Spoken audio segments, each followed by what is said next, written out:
खबर शामिल करते हैं इस्लामाबाद से।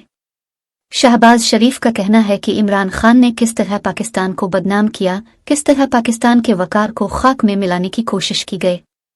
तफसीलात के मुताबिक वजीर आजम शहबाज शरीफ ने कहा गया अमेरिका ने साजिश करके ये हुकूमत बनाई क्योंकि हम रूस से तिजारत कर रहे थे। इमरान खान हाथ में खत लहराकर झूठा प्रोपेगेंडा कर रहा था। हकायक ने इन तमाम इल्जामात को मुस्तरद कर दिया, हकायक जो खुद सर चढ़ कर बोलते हैं। शहबाज शरीफ का कहना था कि आप देखें, रूस से 1 लाख टन तेल आ गया, रूस से 45,000 टन तेल लेकर जहाज कराची पहुंच चुका है।